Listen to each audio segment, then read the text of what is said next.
મધ્યપ્રદેશના હરદામાં ફટાકડાની ફેક્ટરીમાં બ્લાસ્ટ થયો હતો। મીડિયા રિપોર્ટ્સમાં આ અકસ્માતમાં 11 લોકોના મોત થયા હોવાનું સામે આવ્યું છે। સીએમએચઓ ડોક્ટર એચપી સિંહે 9 લોકોના મોતની પુષ્ટિ કરી છે। ઘણા ઘાયલોની હાલત ગંભીર છે। અકસ્માતમાં મૃત્યુઆંક વધી પણ શકે છે।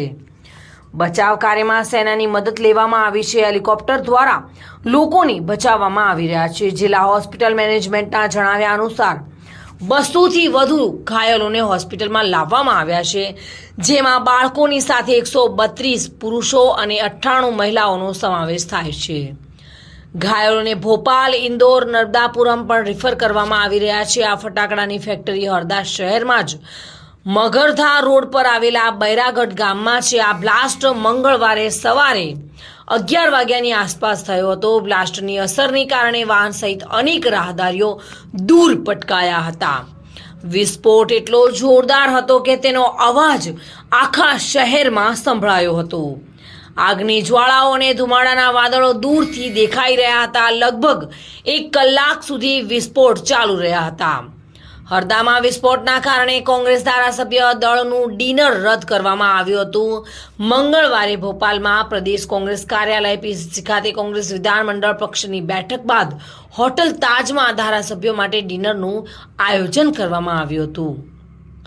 મધ્યપ્રદેશના ગૃહ વિભાગે હરદામાં ફટાકડા ફેક્ટરી અકસ્માતની તપાસ માટે 3 સભ્યોની સમિતિની રચના કરી છે। ગૃહ વિભાગના મુખ્ય સચિવ સંજય દુબે તેના અધ્યક્ષ રહેશે।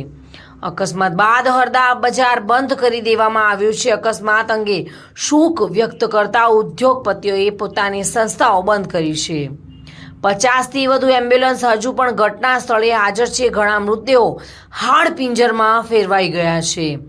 આગ હજુ પણ બળી રહી છે। 25 થી વધુ ફાયર ફાઇટર આગ ઓલવવામાં રોકાયેલા છે। હરદાના સિવિલ સર્જન ડોક્ટર મનીષ શર્માએ જણાવ્યું હતું કે દુર્ઘટનામાં 11 લોકોના મોત થયા છે, જ્યારે 100 થી વધુ લોકો ઘાયલ થયા છે। ફેક્ટરીની આસપાસ રસ્તા પર 15 જેટલા મૃતદેહો વીર વિખેર પડેલા જોવા મળ્યા હતા। હરદા અને આસપાસના જિલ્લામાંથી 114 જેટલી એમ્બ્યુલન્સ રવાના કરવામાં આવી હતી। તો હાલ તો આ દુર્ઘટના લોકોમાં ફફડાટ ઊભી કરી રહી છે।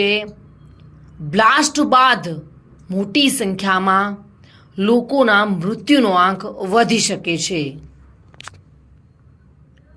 Reena Parmar, today news, Gujarati.